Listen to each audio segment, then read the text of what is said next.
Muy buenas tardes a todos los participantes. Les saludamos desde la Dirección de Infosalud, Dirección General de Telesalud, Referencia y Urgencias del Ministerio de Salud.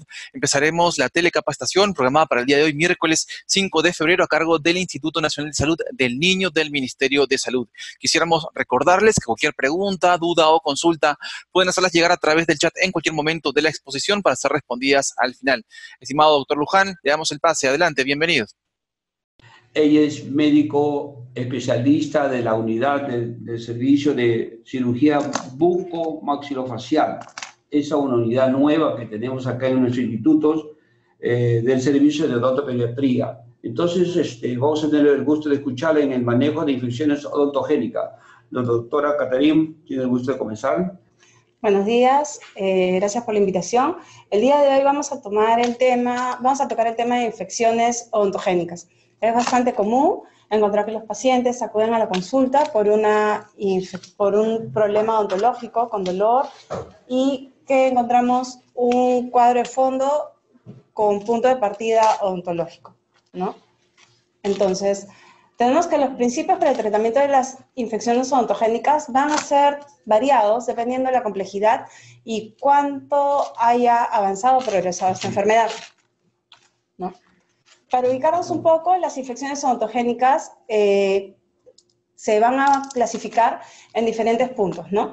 Primero, las pericoronaritis, que pueden ser las más comunes, caries con exposición pulpar, periodontitis, complicaciones por un procedimiento odontológico previamente realizado, iatrogénicas, traumáticas, oportunistas y las infecciones en el postoperatorio ya por problemas quirúrgicos, ¿no?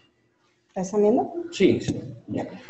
Entonces, el grado de complejidad o de infección va a ser dependiendo de cuántos factores se tomen en cuenta, ¿no?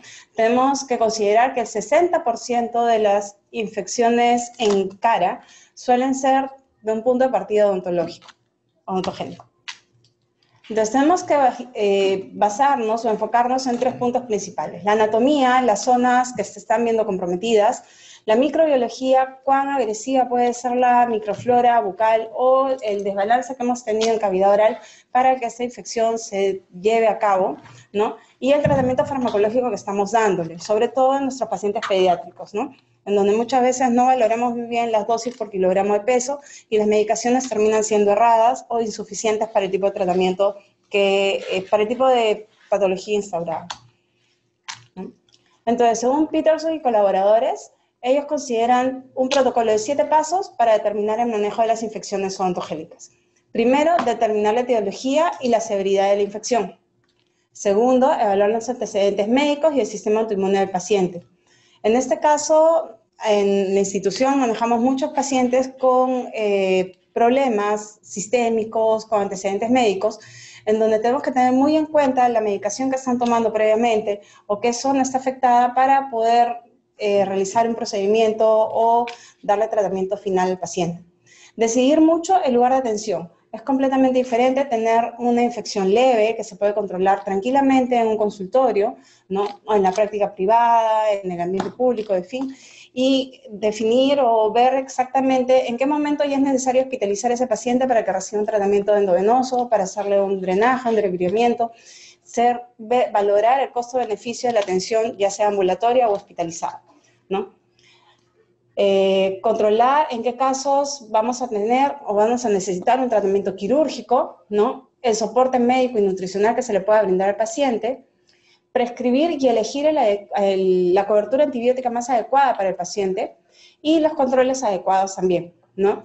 Vale la pena decir que muchas veces en la consulta se ven a los pacientes, se decide hacer una apertura cameral, en el caso de odontología, o solamente dar una medicación. Sin embargo, el hecho de que no hayamos visto los otros puntos previos va a hacer que nuestro tratamiento no sea el más adecuado o que la infección se nos vaya escapando de las manos, ¿no? Para tener mucho en cuenta, tenemos que relacionar la etiología y los espacios comprometidos, el estadio de la infección y el compromiso de la vía aérea. En la institución nos llegan pacientes en donde muchas veces está comprometida la vía aérea y donde es necesario hacer tratamientos mucho más invasivos, ya no solamente en consultorio, sino a veces inclusive en sala de operaciones con anestesia general. Tenemos que tener en cuenta mucho la etiología y los espacios anatómicos comprometidos. Tenemos que tener en cuenta que en una zona posterior los espacios que se pueden comprometer es a nivel de maxilar superior el espacio palatino, ¿no? La infección se nos puede ir hacia las zonas más externas, hacia la zona geniana, ¿no? O inclusive las infecciones, dependiendo del compromiso con estructuras adyacentes, podrían invadir inclusive el seno maxilar, ¿no? A nivel de maxilar inferior, se nos comprometen zonas también como el espacio submaxilar, submandibular, la zona de los músculos genioideos, el geneuloso, inclusive se nos podría comprometer el piso de boca con diseminación a espacios más profundos, ¿no? Según Flynn y colaboradores, la severidad de la infección ontogénica tenemos que valorarla según los espacios anatómicos a los que están invadidos, comprometidos, ¿no? Se dice que es una severidad de grado 1, cuando el riesgo es leve para la vía aérea y otras estructuras vitales. Básicamente hablamos de un proceso que se circunscribe a la zona superióstica, submucoso, vestibular, palatino, ¿no? Y geniano. En una escala de severidad 2 o un riesgo moderado para la vía aérea y estructuras vitales, tenemos espacios submandibular, submentoniano, sublingual, pteriomandibular y temporal, en donde son zonas de un acceso un poco más complejo, ¿no? En cuanto a la escala de severidad número 3, tenemos que ahí sí va a haber daño o compromiso de la vía aérea y estructuras vitales. Entonces nos vamos a espacios más posteriores, pteriofaringio, retrofaringio, pterigopalatino o pretraquial. Y el grado más extremo o una infección realmente severa es cuando la vía aérea y estructuras vitales ya se ven afectadas, en donde vemos que la infección ha progresado inclusive al mediastino. En cuanto a los estadios de la infección, tenemos en un inicio un cuadro inflamatorio, o dolor, que es el tiempo que más o menos, que son los signos clínicos que básicamente el paciente, ¿sí? Que son los signos clínicos que básicamente refiere el paciente, ¿no? Entonces, en este cuadro podemos ver o podemos tener un poco más clara las estadios o las etapas de nuestra infección de origen dental, ¿no? En cuanto al tiempo de evolución, tenemos un momento inicial de inoculación, que suele ser de 3 días aproximadamente. Luego de eso empieza el proceso llamado celulitis y luego se comienza a circunscribir en un absceso, ¿no? En cuanto al tiempo de evolución, la celulitis suele ser de 2 a 7 días, dependiendo del grado sistémico del paciente, ¿no? Y en un absceso ya va a ser mayor a 5 días. El dolor va a ir aumentando en intensidad y el tamaño, en un inicio, si bien es cierto, en el periodo de inoculación es pequeño, con la celulitis, el hecho de que sean microabscesos y que estén diseminados, hace que esta tensión a nivel del tejido se vuelva un poco más grande, para que luego se comience a circunscribir conforme se vaya formando el contenido purulento, ¿no? En un inicio, la localización va a ser difusa, ¿no? La piel va a ser tensa, dura, ¿no? Vamos a ver una consistencia indurada, mientras que cuando ya se comienza a formar el absceso y se comienza a localizar, se va a convertir en una zona más fluctuante, ¿no? En cuanto a la severidad, va a depender básicamente de las estructuras que se vean comprometidas. Y en cuanto a las bacterias predominantes, en un inicio va a ser netamente mixta, ¿no? Cuando tenemos una celulitis. Sin embargo, cuando se circunscribe y comenzamos a tener contenido purulento, estas bacterias van a ser básicamente anaerobias. En cuanto al compromiso de vía aérea, es muy importante. Muchos, por la localización de los ápices dentarios, en muchos casos tenemos infecciones de origen dental que cursan con trismus, en donde nosotros ya deberíamos de sospechar ahí que hay un problema en la vía aérea y en la zona posterior. En muchos casos suelen tener disfagia, no se puede visualizar adecuadamente la orofaringe y cuando el cuadro clínico va progresando, logramos tener saturaciones bajas por debajo del 94%, ¿no? En casos ya severos, tenemos obstrucción parcial de la vía aérea, en donde el paciente ya empieza a tener estridor y sibilancia, le cambia la voz, tiene dificultad para respirar, tiene posturas diferentes. El paciente no tolera estar echado, ¿no? Tiene que estar sentado, no puede deglutir alimentos fácilmente, ¿no? Entonces, todo esto nos indica que la vía aérea ya va a estar comprometida. Tenemos que tener en cuenta también la función del sistema inmune.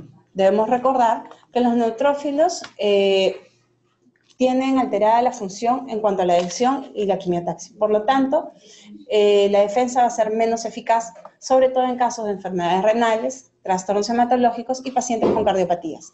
Si a esto le sumamos el cuadro de descompensación que puede tener el paciente, un cuadro de desnutrición o de deshidratación, va a haber una mayor susceptibilidad a que este proceso infeccioso progrese de forma bastante rápida.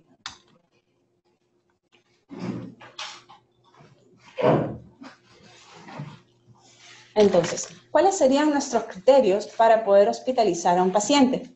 Si hay fiebre mayor de 38 grados, de 38.5 grados, si hay un compromiso sistémico del paciente, infección de espacios mayores a compromiso de 2 o más espacios faciales, si es que hay un trismus, si es que hay una nutrición deficiente, o si el paciente tuviese algún cuadro de fondo. En la institución recibimos muchos pacientes especiales, pacientes con síndrome de Down, pacientes con problemas de fondo que de por sí su estado sistémico o su basal implica que tengamos que hospitalizar a estos pacientes.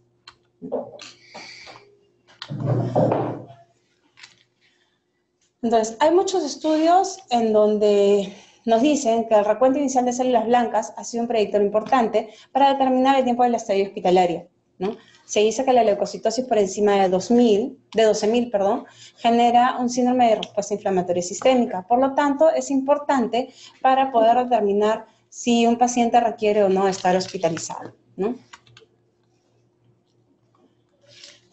Debemos siempre de eliminar el foco causal, ¿no? Y en los casos donde tengamos una colección purulenta franca, ¿no? Hacer el vaciamiento quirúrgico de estos espacios mediante un drenaje, ¿no? Muchos piensan o muchos tienen el mito de que al paciente solamente hay que medicarlo. No, hay que medicarlo, pero también hay que eliminar el foco causal, ¿no? Dependiendo del caso, la severidad de la patología instaurada, tenemos de pensar en primero una extirpación pulpar, ¿no?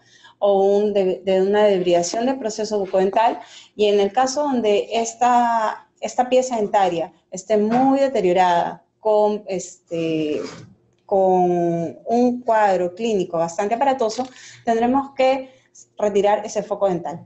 En muchos casos debemos tener en cuenta que el paciente va a estar con un trismus, entonces tendremos que dar adicional a la terapia antibiótica también una terapia analgésica y antiinflamatoria. Más o menos para tener en cuenta los espacios anatómicos que vamos a tomar en cuenta para el drenaje de estas piezas, ¿no? Va a depender mucho qué áreas estén comprometidas.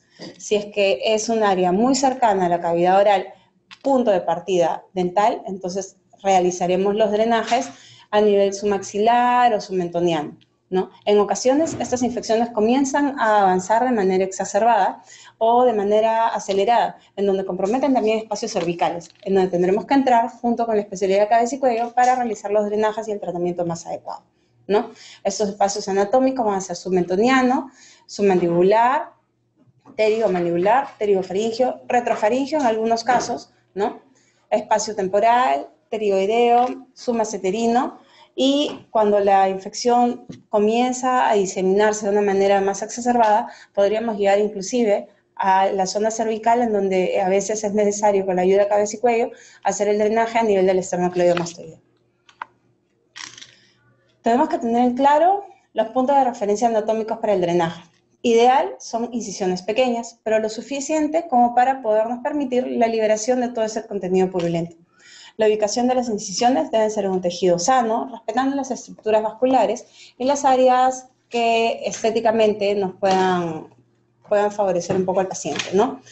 Muchas veces nos vemos en la obligación no solo de observar al paciente con radiografías panorámicas y periapicales, sino también en muchos casos debemos de pedirles tomografía, ¿no? Para evidenciar los espacios anatómicos comprometidos que quizás podrían estar siendo enmascarados porque el paciente muchas veces es de una difícil evaluación. Debemos recordar que en el hospital vemos pacientes pediátricos y muchas veces el paciente pediátrico no se deja evaluar adecuadamente. Entonces, en esos casos deberíamos necesitar una tomografía, ¿no? Si bien es cierto, usamos una terapia antibiótica inicial bastante empírica, siempre se recomienda el cultivo y el antibiograma para poder confirmar la medicación confirmar la terapia antibiótica que se le va a instalar al paciente, o en todo caso rotarla, dependiendo de los resultados de este antibiograma. El único inconveniente que tenemos ahí es que esto sale aproximadamente a las 72 horas. Entonces, antes de eso, la terapia antibiótica que damos suele ser una terapia inicial, hasta cierto punto bastante empírica, ¿no? Dependiendo de los resultados del cultivo. Los tipos de drenaje que usamos usualmente son drenes tipo Penrose, el látex, ¿no? Los Jackson Pratt también están descritos en la literatura, pero lo usan básicamente para patología que ya ha sido mucho más invasiva, ¿no? Cuando son drenajes mucho más amplios, ¿no? La idea es que este drenaje o esta colocación del dren permita un camino más adecuado para poder retirar y lavar toda esa zona afectada, ¿no? Se toma en cuenta que estos pacientes suelen hacer aumento de temperatura, ¿no? Y además de controlar la fiebre, deberíamos usar antipiréticos tipo acetaminofén, metamizol, ¿no? Y debemos de ver mucho también el apoyo nutricional de los pacientes, ¿no? Debemos de considerar de que la literatura describe que 2 mililitros por kilogramo al día de fluidos adicionales debemos de reponer sobre la base cuando el paciente supera los 37 grados de temperatura, ¿no? Para evitar una deshidratación y ese tipo de cosas.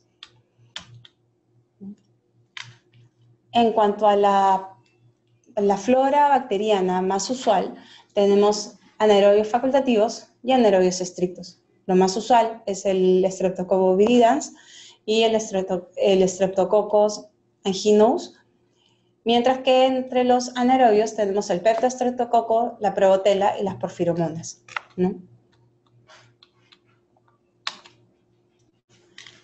El antibiótico que usualmente prescribimos, ¿no?, para una infección leve o moderada suele ser amoxicilina más ácido clavulánico, en dosis de 25 a 45 miligramos por kilogramo al día, distribuido en las dosis más adecuadas, ¿no? Mientras que cuando la infección comienza a crecer, ¿no?, y se convierte en una infección moderada o severa, nuestro antibiótico de elección va a ser clindamicina, ¿no? Dependiendo del estadio, esa prescripción va a tener que ser vía oral o endovenosa. Este es un artículo realizado acá en nuestra institución ya hace unos años, ¿no?, en donde se puede evidenciar la prevalencia y la cobertura antibiótica de pacientes pediátricos que tenían osteomielitis con punto de partida dental, ¿no? Estos son los casos que llegan a la institución, ¿no? Ya sean manejados, en estos casos ya son manejados por especialidad de cabeza y cuello, ¿no? Pero cabe recalcar que estos pacientes vienen con un problema que empezó en boca y que debió tratarse a tiempo para evitar llegar a estas instancias, ¿no? Entonces, lo que se hace en estos casos, obviamente hospitalizado, se le da una buena cobertura antibiótica, tanto para gram positivos como negativos, ¿no?, para aerobios y anaerobios, y por no menor a 8 semanas, debido a que es una osteomielitis, ¿no? Simultáneo a esto, el paciente ingresa a sala de operaciones para poder hacer la limpieza quirúrgica, la debridación de todos los procesos bucodentales, y muchas veces se solicita odontología, la curación o la desfocalización del resto de la boca, ¿no?, para evitar la recurrencia del paciente a estas instancias, ¿no? En estos casos, el tratamiento que se le da al paciente endovenoso, la primera opción es oxacilina más clinda, ¿no?, por un aproximado de 2 semanas mientras están hospitalizados. Y luego van a continuar vía oral con dicloxacilina muchas veces, ¿no? Entonces, tenemos que tener en cuenta los siguientes puntos, ¿no? Que una infección odontogénica puede tener una repercusión bastante grande y puede necesitar, en muchos casos, un manejo hospitalario. Para ello, debemos localizar exactamente las estructuras comprometidas, ¿no? Si el paciente tiene más de un espacio aponeurótico comprometido y el tiempo de evolución es rápido, ¿no? Generalmente de 24 a 48 horas, se decide la hospitalización del paciente, ¿no? También indicamos la hospitalización del paciente en casos de que el paciente no colabore, que haya una falta de compromiso de los padres, si el paciente no tolera muy bien la vía oral, o si tiene un compromiso sistémico, como desnutrición o alguna enfermedad de fondo, ¿no? Adicional a eso, como manifestaciones clínicas del paciente, tendríamos la fiebre, el trismus severo, la disfagia, la disnea, ¿no? Y deshidratación, entre otras de las características. No sé si tengan alguna pregunta al respecto. Hay que esperar.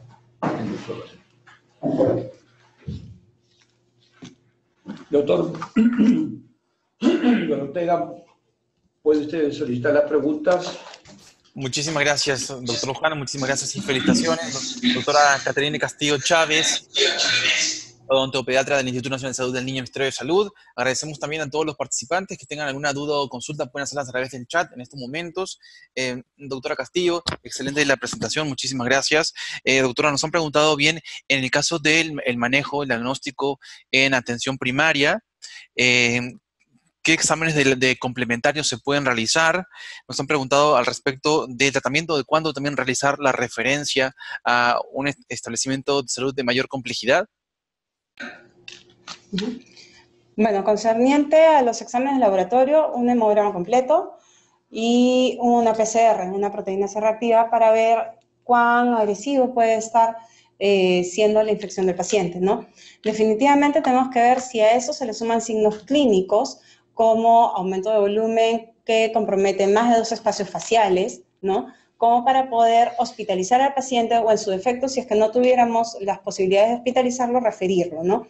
Tenemos que tener en cuenta que esa infección va a continuar avanzando, ¿no? Y el paciente cada vez se va a ir deteriorando un poco más, ¿no? De primer inicio, de primera instancia, el paciente va a llegar al consultorio si es que ya comienza a tener deterioro de algunas funciones, como disnea, trismus, disfagia, dolor para la ingesta de alimentos, o algún cambio en el timbre de voz, o no toleren bien estar echados los pacientes, va a ser signo clínico evidente para que el paciente tenga que ser hospitalizado o en su defecto referirlo si es que la institución no presenta las facilidades del caso, ¿no?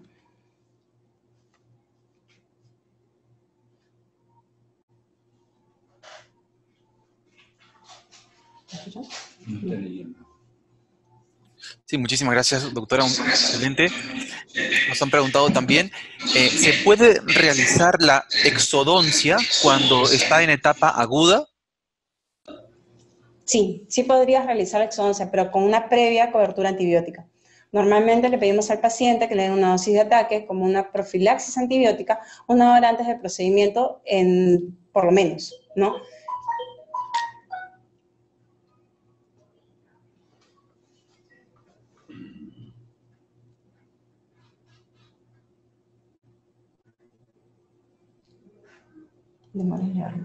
No, está leyendo el... Muchísimas gracias. Excelente. Les han preguntado así, ¿a partir de qué nivel de atención se puede realizar el procedimiento de drenaje? El drenaje, ¿no? Nivel de atención 2, 3. Para el drenaje nosotros somos ¿qué nivel de atención? 3. ¿Cómo le pregunto, doctor?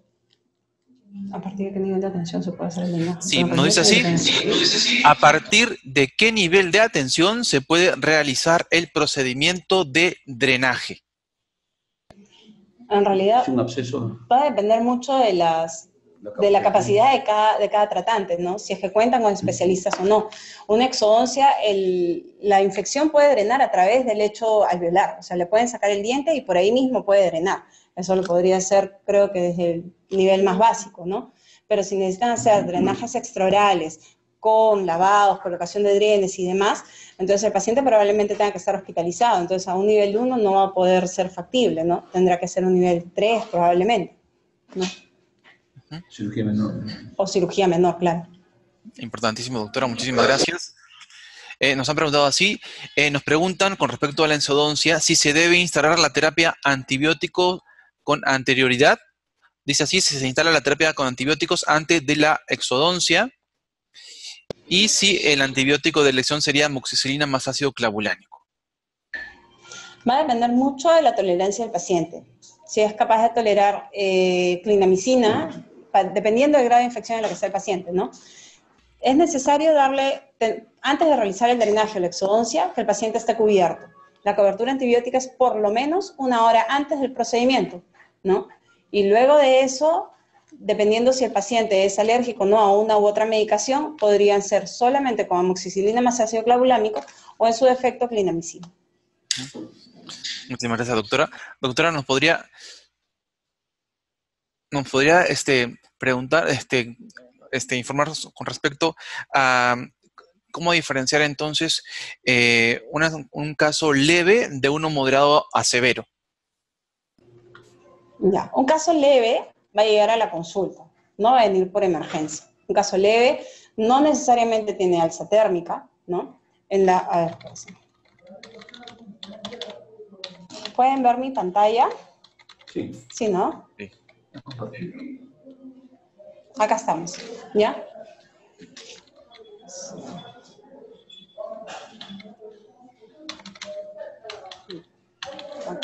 La cajita creo que está ahí. Ese es Sí. leve moderado. Más o menos, esta es más o menos la diferencia entre una celulitis y un absceso. En un caso leve, ¿no? Los espacios comprometidos van a ser uno, va a ser solamente un espacio, va a estar bien circunscrito a una sola zona. En un espacio severo, o moderado o severo, va a haber ya pérdida de función. El paciente va a tener trismus, no va a poder hablar bien, va a tener un dolor intenso, ¿no? Esos serían criterios para que el paciente se tenga que hospitalizar. Va a tener aumento de temperatura local y cuantificada, ¿no? Entonces, todas esas cosas nos indican que el paciente debería de ya ser hospitalizado, ¿no? En su defecto, si es que el paciente tiene una lesión bien circunscrita, ¿no? A un solo espacio, sabemos que el punto de partida es dentario, básicamente, porque vemos en cavidad oral una pieza dentaria en muy mal estado, que sabemos que es evidente, entonces se puede manejar de manera ambulatoria sin ningún inconveniente. Importantísimo, doctora. Con respecto a, tenemos un paciente con una enfermedad leve. Iniciamos tratamiento entonces con antibiótico, por ejemplo, amoxicilina ácido clavulánico. ¿Cuánto tiempo podemos esperar y valorar el paciente si es que mejora y si no, en este caso, referirlo a un nivel de mayor complejidad? Si es que no mejora en el lapso de las 24 horas, deberían de derivarlo, ¿no? Porque se supone que hayan hecho lo que deberían de manejar, ¿no? Medicarlo o tenerlo cubierto, ¿no? Desfocalizar o tratar de desfocalizarlo en su efecto. Si no lo pueden desfocalizar, el cuadro infeccioso va a continuar progresando y eso va a hacer que no lo puedan seguir, o sea, que el cuadro infeccioso progrese y que se les escape de manos. Entonces, en ese caso deberían de transferirlo. Importantísimo, doctora. Nos preguntan si la terapia antibiótica profiláctica de 1 hora antes sería vía oral o inyectable. Dependiendo del cuadro clínico que tenga. Si es una infección leve, puede ser 1 hora antes vía oral. Si es una infección moderada, tiene que ser inyectable. No les queda otra opción, ¿no? Importantísimo, doctora. Muchísimas gracias. Nos preguntan así, agradezco la presentación. La pregunta es, doctora, si mi paciente es alérgico a la amoxicilina, ¿qué se le podría indicar? Clindamicina. Doctora, ¿podría repetir, por favor? Clindamicina. Clindamicina. Doctora, nos preguntan así, con respecto a la dosis de la administración de la clindamicina. Clindamicina 20 miligramos por kilogramo de peso. Ya. Hablando que son pacientes pediátricos, ¿no?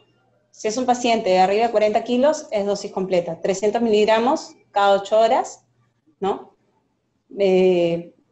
Ya sea vía oral, y si es que fuera parenteral, bueno, ya se maneja de manera hospitalaria. Importantísimo, doctora, muy bien. En este caso, estos pacientes que tenemos con celulitis de origen dental, ¿el pronóstico de estos pacientes generalmente es bueno? El pronóstico suele ser bueno, por desgracia van a perder esa pieza, porque si la pieza causal les ha ocasionado un cuadro tan aparatoso, ya invadió varios espacios, ya perforó tablas, entonces lo más probable es que esa pieza tenga que salir de todas maneras. Pero en cuanto a su estado sistémico, el pronóstico es bastante bueno. Importantísimo, doctora. Nos preguntan, ¿el cirujano dentista en el nivel 1-4 puede indicar hospitalización?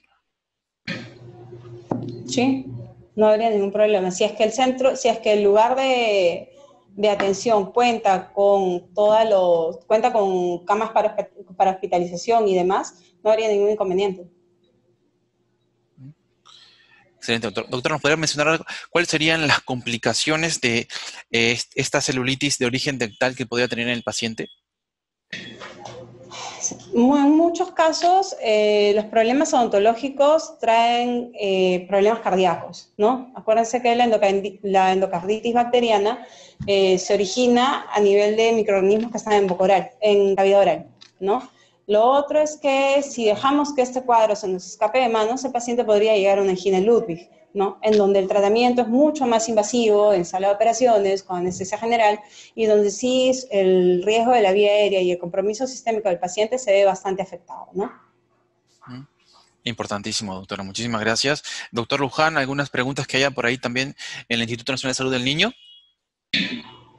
Bueno, yo quisiera aportar, con el permiso de la autorización de la doctora, algunos conceptos de antibiótico que están escritos en el Sanford, Guía Internacional de la Medicación, y hay un capítulo que dice box de la cavidad oral, y estaban hablando si nos podemos ordenar, lo ha hecho la doctora, pero cuando es una infección leve, lo que estaban preguntando, la indicación a nivel mundial es la amoxicilina con ácido clavulánico, no solo amoxi con clavulánico. Si la infección es moderada, el Sanford indica el cefotetán, pero en nuestro país no tenemos cefotetán. Lo reemplazamos con ceforexima, que es el SINAC. En genérico hay ceforexima. Como están escuchando médicos jóvenes, allí hay en cápsulas, hay en jarabe, hay en ampollas.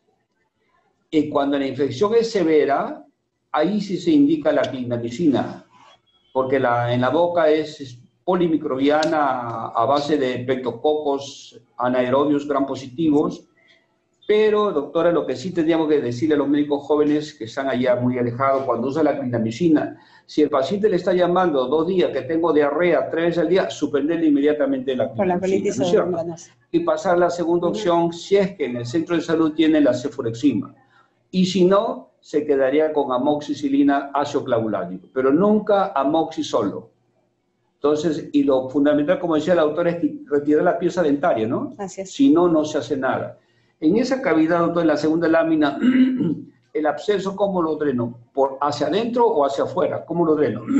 ¿Cortaría la piel? Dependiendo, en ese caso sí se corta piel, no hay otra opción, porque las bacterias ya invadieron tejido blando, ya comprometieron, y el punto de salida va a ser extraoral, no tienen mayor opción, ¿no? La idea es evitar los drenajes extraorales, diagnosticando el cuadro infeccioso a tiempo y haciendo la desfocalización adecuada, ¿no? La idea es evitar llegar a ese punto, ¿no? Y en ese caso, ¿le usaríamos clinda o lo más común es ácido clavulánico con amoxi? En ese caso ya hay restricción. Porque las bacterias ya perforaron la tabla vestibular, la tabla ósea, y ya hay un compromiso mayor, ¿no? Entonces, el antibiótico de elección para compromisos de tejido óseo sería la clindamicina. Y el uso de acitromicina también es factible. Lo que pasa es que en pacientes, muchas veces el uso de acitromicina en estos pacientes, cuando lo manejamos vía oral, el paciente no pasa las pastillas. Entonces ahí tenemos el problema en la ingesta de la medicación, ¿no? Podríamos mandarlo a preparar en solución, pero no está tan al alcance de los pacientes. Y en ese caso, por ejemplo, todos los hospitales tenemos metronidazol. ¿Lo podría asociar metronidazol más clavulánico con amoxicilina? Sería una buena opción, ¿no? El inconveniente ahí es muchas veces que el papá cumpla con la medicación dual, ¿no? porque a veces dicen, doctora, pero ya le estoy dando esa medicación cada 8 horas y esta otra me la pone cada 12. Entonces, a veces el papá es el que no cumple con toda la prescripción del caso, ¿no? Entonces, ahí a veces decidimos hospitalizar al paciente porque sabemos que el familiar no va a seguir con toda la terapéutica adecuadamente. Claro, y para los médicos jóvenes que están allí, si tengo un absceso es el maxilar superior, y ya lo he drenado, he extraído la pieza dentaria por mala suerte, tenga presente que la clínica de medicina no llega al líquido cefalorraquídeo.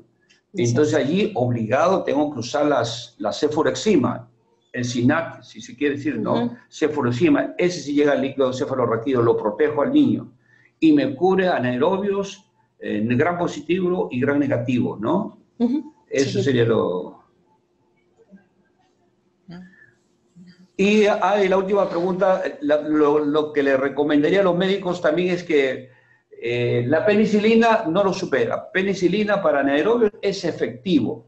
Para esos tipos lo limpia, pero nunca lo usen. Con todo respeto, nunca lo usen, porque no sabemos si es alérgico o no es alérgico. Y cuando es alérgico hemos visto problemas médicos jóvenes que le hacen shock anafiláctico. Y no sabemos. Y la atención del shock anafiláctico de la penicilina no lo va a arriesgar. O lo uso oral, penicilina, está bien, pero tengo amoxi aunque sea solo. Porque si no hay otra cosa, le doy amoxi solo. Pero nunca usen megacilina intramuscular, por más barato que sea. Pero si estoy en la zona alejada y solamente tengo con peni, tengo que usarlo, pero me persino. Previa historia al familiar. Una buena historia, se inscribe todo lo que hay para evitar en caso de que sea una alergia medicamentosa. Sí, doctor. Doctor, ¿alguna pregunta? Importantísimo, doctor Luján, muchísimas gracias por estos aportes. Doctora Castillo también. Bueno, nos preguntan también sobre el tema de medicamentos. El uso de ceftriaxona 1 gramo, nos han pedido también con respecto al uso de ceftriaxona. Sí, también está indicado el uso de ceftriaxona. Va a depender mucho de la gama de antibióticos que tengan al alcance, ¿no? Básicamente va a depender de eso. Es una buena. Es una, sí. Intramuscular. Así es. Excelente. Muchísimas gracias, doctora Caterine Castillo Chávez, odontopediatra del Hospital del Instituto Nacional de Salud del Niño, Ministerio de Salud. Doctora, ¿algunas recomendaciones finales, principalmente dirigidas al primer nivel de atención? Bueno, diagnostiquen a tiempo, no teman en realizar una exodoncia, ¿no? La idea es que el cuadro infeccioso no se propague, no avance rápidamente y tenga que ser referido, ¿no? Entonces, a veces solamente prescriben medicación antibiótica sin desfocalizar al paciente y el cuadro se sigue volviendo crónico o el paciente se vuelve resistente a la medicación, ¿no? Den adecuadas dosis por kilogramo de peso, ¿no? Para que el cuadro se pueda manejar adecuadamente, ¿no? Importantísimo, muchísimas gracias y felicitaciones. Un buen aplauso para usted, doctora Caterine Castillo. La esperamos en próximas telecapacitaciones. Muchas gracias. Un gran saludo para usted y todo el equipo del Instituto Nacional de Salud del Niño. Muchísimas gracias, doctor Luján. Hasta la próxima. Saludos a todos.